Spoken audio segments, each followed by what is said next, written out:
Welcome to Modern Day Economics, where we discuss economic issues and events that affect our families and communities. Today, we're going to talk about something a little bit different outside of the borders here in the United States.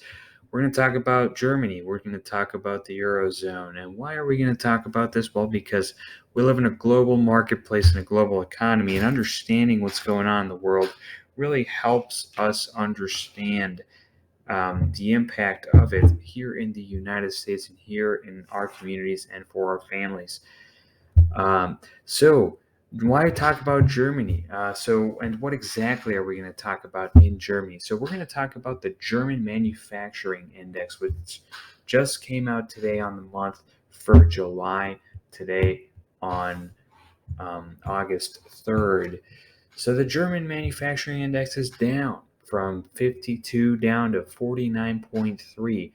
And what the German Manufacturing Index essentially is, it measures the activity of purchasing managers for manufacturing firms in Germany. And any read under 50 indicates a contraction, as a read over 50 indicates an expansion.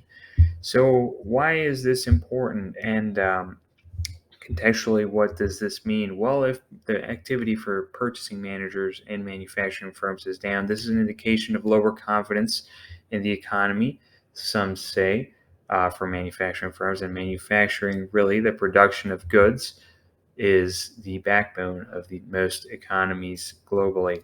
So this is really in the context of high inflation in the Eurozone, high inflation in Germany, which is a country that historically is known for worrying very significantly about inflation.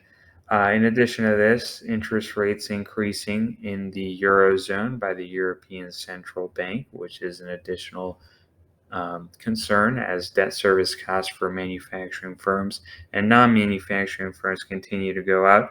And most of all, a big concern, especially in Germany, is the prospect of a potential gas shortage. Now, if you really look at the way that energy works in the Eurozone, some countries in Southern Europe get their natural gas, and I want to specify that we're referring to natural gas when we say gas, not gasoline. Some countries in the south of the Eurozone, example, this is Spain, example, this is France, get most of their natural gas from Algeria, whereas a country like Germany gets most of its natural gas from Russia. And I believe, don't quote me on this necessarily, but that the pipeline was shut down because there was going to be some repairs.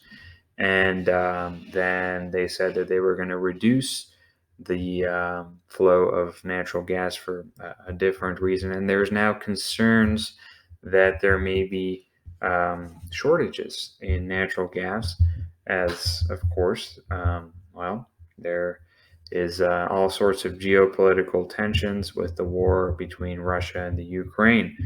So, in addition to this, why is natural gas so important? And a lot of us here in the United States may think, well, natural gas isn't as widely used here. Why is it so uh, cared about over in Germany? Well, there is a high degree of reliance on natural gas. It was about the year in the decade of the 2000s. Initially, there was a higher reliance on nuclear energy, which of course was of domestic production over there in Germany. It was produced in Germany, so they were a lot more self sufficient on the energy front.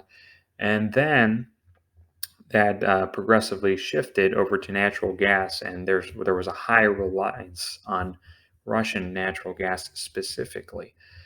So, depending so much on a natural gas from Russia specifically, as soon as there's any geopolitical tensions, that can become a risk, some say.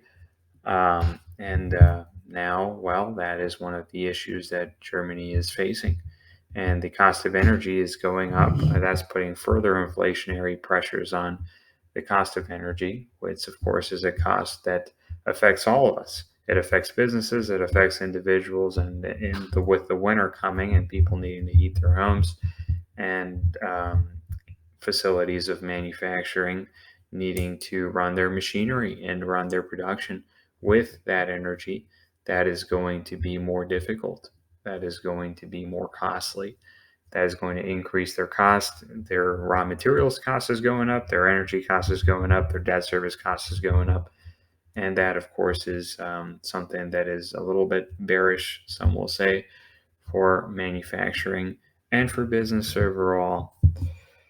So, how does that compare to here, the situation that we currently live here in the United States? Well, we, of course, are also seeing a increase in the cost of energy overall.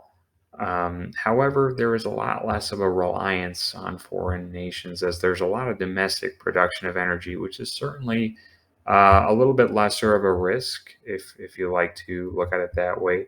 Regardless of geopolitical tensions, there will be a domestic production of energy here locally in the United States.